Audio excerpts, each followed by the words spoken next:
Have a special guest to tell you all about the Hays Arts Council, what they have to offer, and a little bit about their history. I'll be back in a moment with Brenda Mader, the Executive Director of the Hays Arts Council.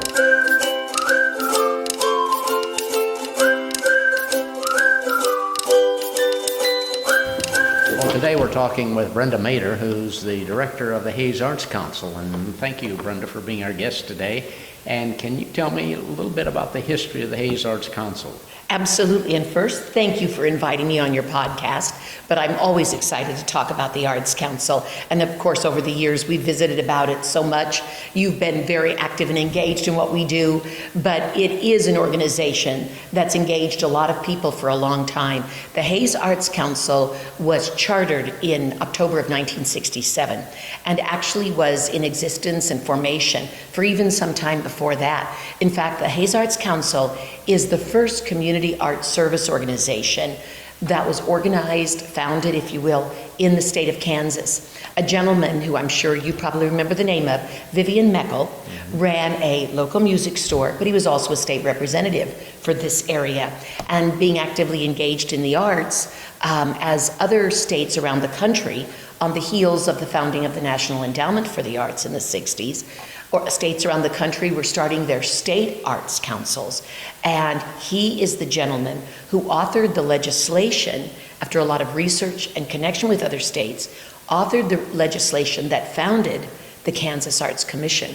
So Hays, Western Kansas, Vivian Meckel specifically, very closely aligned with the development of the arts across our state. And I'm very, very proud of that legacy and very honored to continue to carry that mast forward, because the Arts Council, went through the first 10 years without a home, if you will, operating as a completely volunteer organization, meeting in people's homes. And in fact, the first exhibitions would actually be people getting a collection of art. Maybe it would be a touring exhibition or an artist that they knew, and they would literally turn their homes into art galleries and invite members over for the evening, have events like that. In 1977, they didn't have to do that anymore, because that's when the Arts Council bought the building that we're in right now filming from, which was the old Hays Daily News office. In fact, you'll still see the words News Publishing Company on the outside front facade. And so this has been the physical home of the Hays Arts Council since 1977. Lots of renovation, and the programs had been going on, internally with that. Now, programs like the Smoky Hill Art Exhibition, for which this year will be the 55th annual Smoky Hill that we'll get to right after the beginning of the year.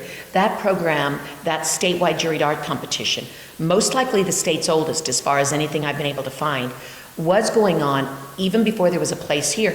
The exhibitions would be held in the big basement open area of the library that was very open once upon a time back in the 60s and 70s. And so it's a mixed legacy that's been going on, as I said, for a really long time. Youth programs, community programs.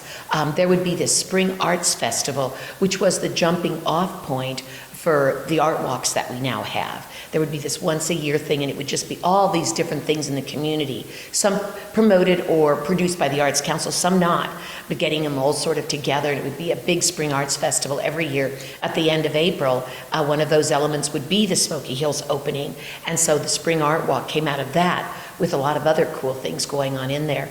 But programming for youth has always been a big part of the activity, the exhibitions, the creative writing contest that we do every year for young people, a big part of the history of the organization. And in 2007, we bought the 1010 Main building because we wanted a little more space for exhibition, and it was becoming more difficult to find places to hold our summer youth art program. As elementary schools were needing to save energy for maintenance purposes, a variety of things. We're needing to totally shut down in the summer, turning off AC, things like that. So we were losing some of the places that we would often hold some of our children's art classes.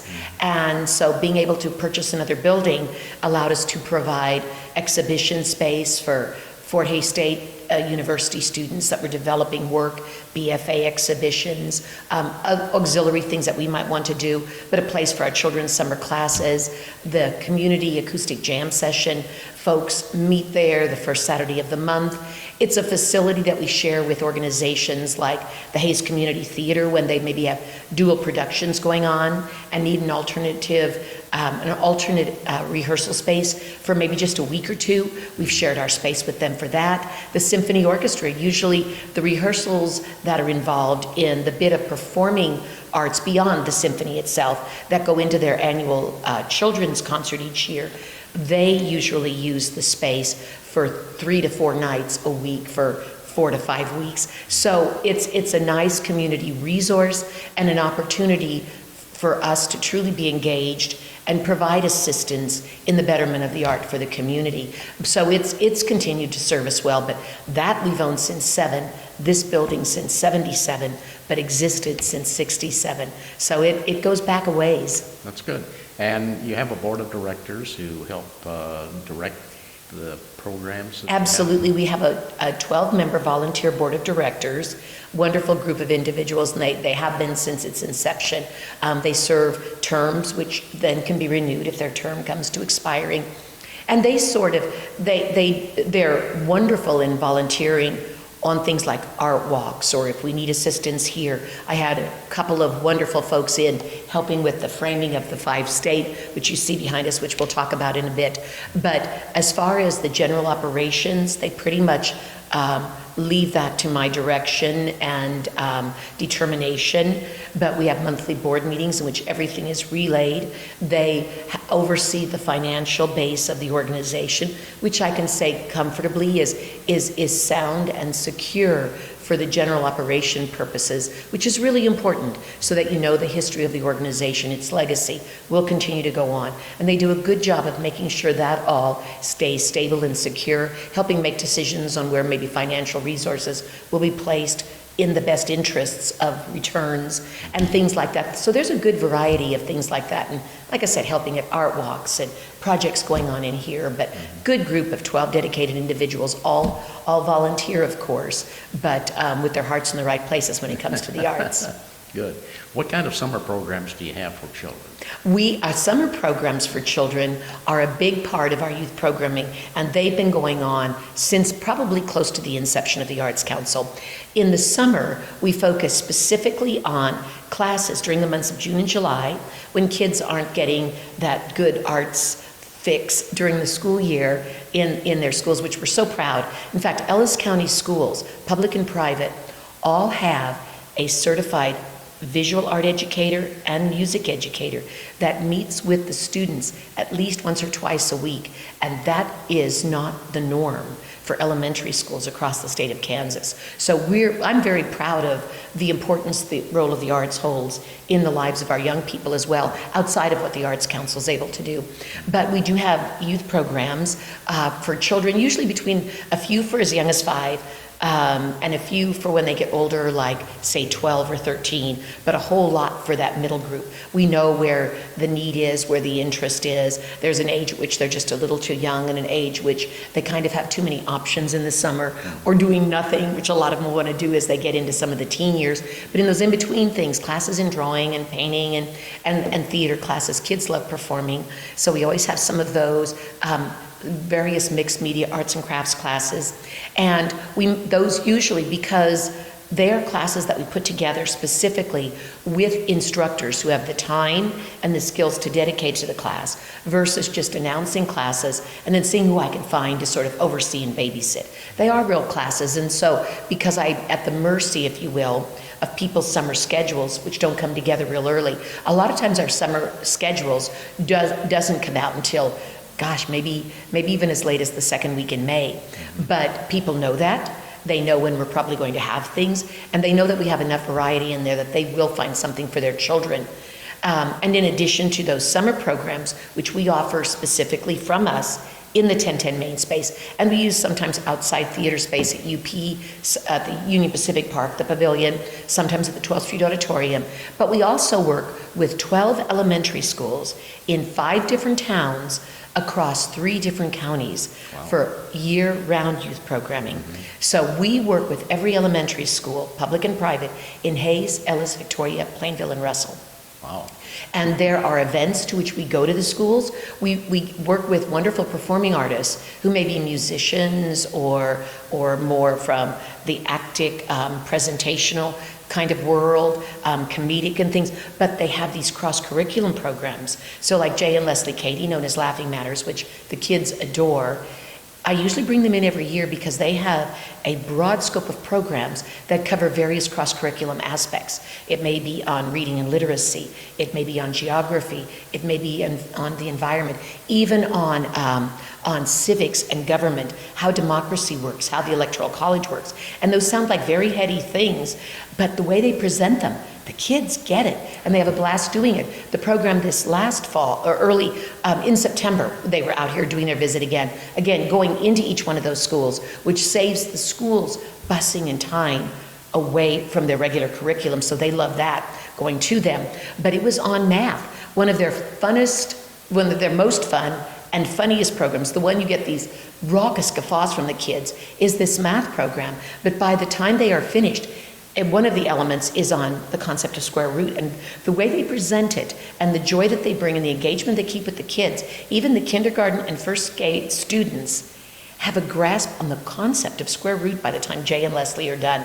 It's brilliant, but it's the arts in action for the purpose of other cross-curriculum learning engagements. I have a gentleman, Dino Odell, who's also from the Kansas City area, who will be coming in the spring with he's a wonderful musician, kids musician, entertainer, also does a lot of adult programming as far as his things, general audience things. And these are professionals. This is what these people do with their lives. But his program is on planets and linear geography on the Earth. So it's about the Earth and geography and how that goes, but broadening it over into a larger thing. So a lot of geography coupled with a little, space. So in the midst of these things, so it's wonderful learning. And so we have things like that we go into the school for, Famous Figures Project, the Creative Writing Project.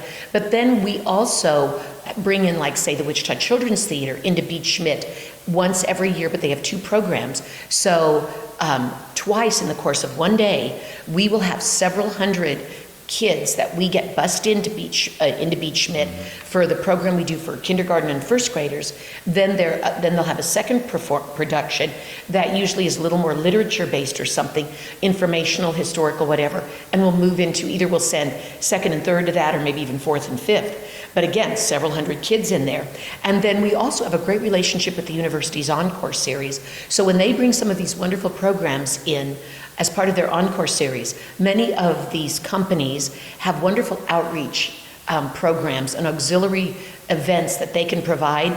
And so working with Edie McCracken and the Encore team, the people in Beach Schmidt, we are able to bus, again, several hundred students into Beach Schmidt for productions by national performing touring companies. And so this year, like every year, every child in kindergarten through 5th grade in every elementary school in Hayes, Ellis, Victoria, Plainville, and Russell will be in the Beach Schmidt Performing Arts Center at least once for a professional performing arts opportunity, even if they're, the adults in their lives never actually take them in for one thing. They will have been in there at least once, and then there'll have been at least 2 engagements in the schools themselves. So youth are very important to us. If you're not cultivating the next level of what you hope is your constituency, if you're not espousing the value of the art and celebrating the role of engagement, entertainment, awareness, inclusiveness, enlightenment that the arts brings, you won't continue. So make sure you're always bringing that to the forefront of our young people. Right. Okay. The biggest event that you have is the fall. The art walks in general. Well, actually, the art walks in general. We have 4 seasonal ones, Errol. We have a spring art walk the end of April. We have a summer art walk the 3rd Friday in June. Fall art walk comes the very end of August, right after the fall semester's gotten started. And the winter art walk, which is the one coming up that we get to chat a bit about, is always the first weekend in December.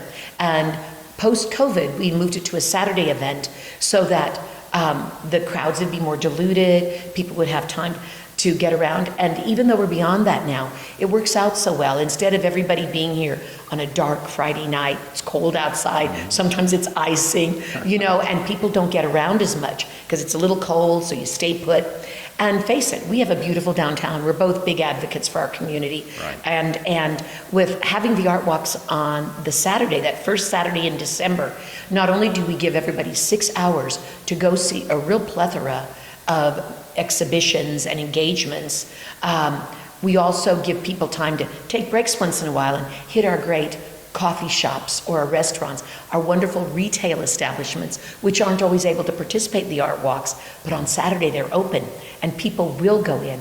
And because of that opportunity, we draw a lot of out-of-towners. It's a great way to spend the day in Hayes. You can do a little shopping, you can do a little refreshment, but you can get a wonderful load of the arts. And the art walk on December 2nd, and when I'll let everybody know, when this airs, by the time this airs, if you go onto the Hayes Arts Council's website, which is hayesartscouncil.org, or just Google Hayes Arts Council, our website will be the first thing that pops up, you will be able to pull off the entire art walk list and print it out. It's just on 8.5 by 11 paper, or keep it on your phone or your device, whatever. But it's just a standard size sheet of paper that we put it on there with. And you can use that to sort of plan your day. Where do you want to start? Where do you want to go? Which ones do you want to make sure you don't miss? Because there's so many very cool things. We'll get back to it in a minute, but in addition to the opening of our 5-state photography show, there are things like the Bethesda Place Christmas store. And we know how special Bethesda Place is in our community. And I'm so excited that they're on the Art Walk. They're in a temporary storefront on 10th Street, the old Pottery Works building. And there's a fabulous MFA show of an outstanding student, Olivia Stinson, down at the Moss Thorns Gallery on campus. Now you've got time to get there in the daylight. There are high school art works will be on display at Studio 809, Johnny Matlock's business, as there will be work by the CAM students and by the Fort Hays Creative Arts Society. So they're hosting three different individual components, features, but there are wonderful things all over the community, in coffee shops, in restaurants, in different boutiques, and businesses around town. Too much to go into all of them, but even fun things like, there's going to be an iron pour that afternoon. Toby Flores had an iron pour planned, so he scheduled it for that day. So from 4 to 6, you can go to the Foundry at Fort Hays, which is the biggest and best most solid foundry, I have been told, collegiately in a university setting in the entire western half of the United States, which is pretty cool. And so anyway, they have people from all over that often want to cast things. They've cast them, but they want to pour them. And so from 4 to 6, you can go to the grounds. There's safe viewing distance, because we're talking throwing big chunks of hot iron into the giant smelter, and when they open it to pour it out and get it poured into the molds, it is just liquid lava, liquid iron, if you will. And it's pretty amazing. It's a cool thing to see. And so you can catch that, after the main part of the art walk shuts down. That night, the second, the Symphony's doing their wonderful Holiday Pops concert. It is free. Community Theater has a production. Historic Fort Hays has their old-fashioned Christmas with carolers and performances and Victorian decorations. So the day, even though the art walk says 10 to 4, there are things that start as early as 8 in the morning and things that won't conclude until 10 o'clock at night. So it's a testament to the role of the arts in our community and how rich this community is in its own expression of and engagement with arts and culture. It's really fabulous. Okay. Dave, your 2023 Hayes Arts Council Winter Art Walk has how many entries? Gosh, I don't even know, but I know there's at least, I think, 18 different things on there you can do. Photo entries. Oh, the photos, yes. Yes. The 5-state photography competition. Thank you for coming back around to that. That is the anchor of the Art Walk, of course, is our 5-state photography project. And that's always the anchor. That's the big kahuna that everybody wants to see. And this is the 40th annual 5-state photography, so it's been going on a long time. It invites photographers of any background, skill level, experience, age, interest, subject matter, process in Kansas, Nebraska, Missouri, Oklahoma, and Colorado. So that's why those are the 5 states. And people submit 8x10s. It had a slightly different format some years ago. We've moved into this format and it works really well. It's a great equalizer. It's all about the photos. Photographers simply submit 8x10 photos on paper. And when I say that, meaning no canvas or metal, whatever photographic paper or whatever you want to use. And this year, we received 671 photos. 671. We had binders and binders and binders of photos that I delivered to our judge in Kansas City, which this year was Charlie Riedel, another person that we both know well. Charlie is a Hays native, but for, I think, oh gosh, it's been well over 20 years now, I think close to 25.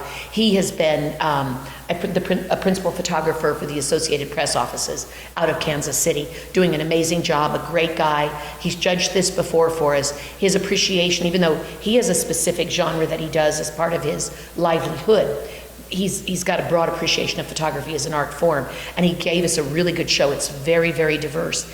And I usually, in this format we've been doing, have been taking 50 photos, because we mat and frame them since they come in as 8x10s. We still want them to look amazing in here and really classy and professional.